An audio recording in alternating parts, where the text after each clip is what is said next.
नहीं करता। तत्वों की संख्या की गणना करके सांख्य योग के द्वारा उनको वशीभूत नहीं कर सकता। अगर कोई आज तक वशीभूत किया है तो नाम जापक ने किया है। सुमीर पवन सुत पावन नामू अपने बस कर राखे नाम। ये नामापराध में 10 नामापराध में एक अपराध है नाम में अर्थवाद की भावना करना। बड़े बड़े मंत्रों का जाप तपस्या पूजा पाठ यज्ञ दान अनुष्ठान कोई भी नाम की बराबरी नहीं कर सकता। गंगा में खड़े होकर महाप्रभु चैतन्य देव कह रहे हैं, स्वयं भगवान श्री कृष्ण चंद्रजू कह रहे हैं, भक्ति का स्वरूप क्या है? हर समय भगवान का स्मरण करते हुए अपने कर्तव्य कर्म को भगवान को समर्पित करना, यह उत्तम भक्ति का लक्षण है। वैष्णव के पास एक महान अस्त्र है जिससे वो दूसरों को परास्त करता है। क्या? क्षमा। ध्यान देना, ये वो अस्त्र है जो सांप से भी भारी है। उमा क्षमा साप होते भारी। क्षमा रूपी शस्त्र का प्रहार करो, अर्थात क्षमा कर दो। दुर्जन लोग तुम्हारा बिगाड़ नहीं सकते क्योंकि भगवान है। जैसे तिनका जलकर भस्म हो जाता है, ऐसे ही दुर्जन लोग अपने आप साप होते भारी। वैष्णव को क्षमा करना चाहिए। जैसे छात्र क्लास में पढ़ता है, जब उसकी क्लास बदलने का समय आता है तो उसकी परीक्षा होती है, ऐसे साधु वैष्णव की परीक्षा होती है। क्या परीक्षा होती? उसको गाली दी जाएगी, अपमान होगा, निंदा होगी। ये ध्यान देना, ये परीक्षा अगर पास हो गए क्या क्षमा और शांति, तो आगे क्लास में पहुंच जाओगे भूमिका में, नहीं फिर नीचे बने रहोगे। महाप्रभु चैतन्य देव कह, अगर बुरा काम तुमने किया और फिर उसकी निंदा हो रही है तो ठीक हो रही है, तुम्हें बचना चाहिए, उसमें भी तुम्हें नाराज होने की जरूरत नहीं। और अगर तुमने बुरा काम नहीं किया और तुम्हारी निंदा हो रही तो बहुत ठीक हो रहा है। तुम्हारा भारी प्रारब्ध जो शरीर में दंड मिलने वाला था वो निंदा के द्वारा काटा जा रहा है। भगवान की विशेष कृपा है। दोनों स्थिति में, प्रवाद और अप्रवाद में भी तुम्हें किसी तरह क्रोध नहीं करना है।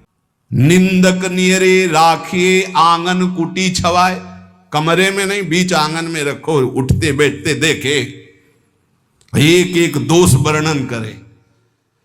ये बड़ी बढ़िया बात है। निंदा करने वाले भारी पापों का नाश कर देते, बात मान लो। पर जब निंदा होती है तो ऐसे लगता है जैसे दिया सलाई पेट्रोल डाल के लगा दी गई हो, नहीं छाती।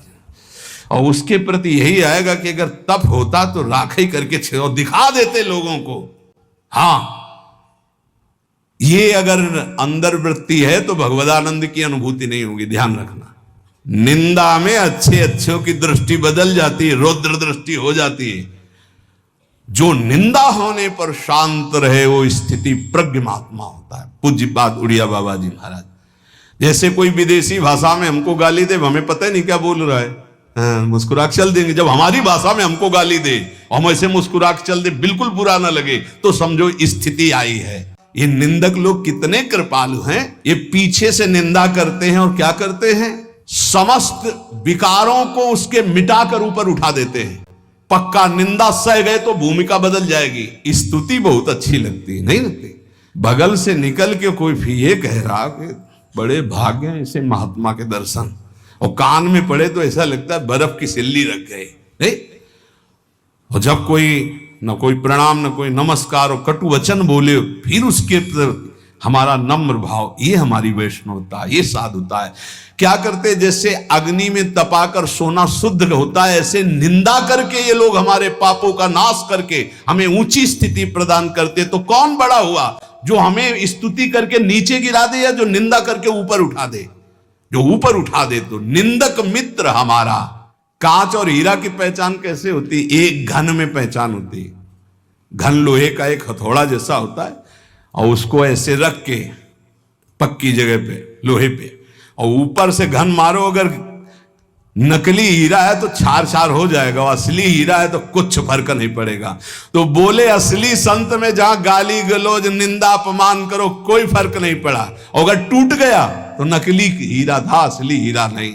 ये भगवान से मिलाने वाले बनते, निंदा करने वाले। ये दुष्ट जन जो निंदा करते हैं ये हमें भगवत प्राप्ति कराते हैं। इनके चरणों में कोटि कोटि प्रणाम। इस संसार में फंसने नहीं देते, छोटी सी छोटी गलती सामने रख करके हमको भगवान से मिला देते हैं, हमारे पापों का नाश कर देते हैं, हमारी बाधाओं का नाश कर देते हैं। बड़ी बड़ी साधनाओं से पाप नष्ट करने का प्रयास किया जाता है, लेकिन निंदक, हम कुछ प्रयास भी नहीं कर रहे, हमारे सारे पाप नष्ट कर रहा है निंदा करके। कितना प्यारा मित्र है, ये कोई संत ही बोल सकते हैं, ये केवल संत हृदय बोल सकता है। सुखी रहो निंदक जग माही, रोग न हो तन सारा, हमारी निंदा करने वाला, उतरे भव निधि पारा। ये कोई महात्मा ही बोल सकता है, दूसरे की ताकत ही नहीं। कह रहे हैं निंदक सुखी रहो, इस श्लोक में तुम्हारे शरीर में कोई रोग ना हो, और मेरी निंदा करने वाला परलोक में भगवान को प्राप्त हो, ये मेरा आशीर्वाद है। क्या संत है, क्या इनका हृदय कौन जान सकता है। ये निंदा करने वाले भगवान की प्राप्ति कराने में बड़े सहायक हैं।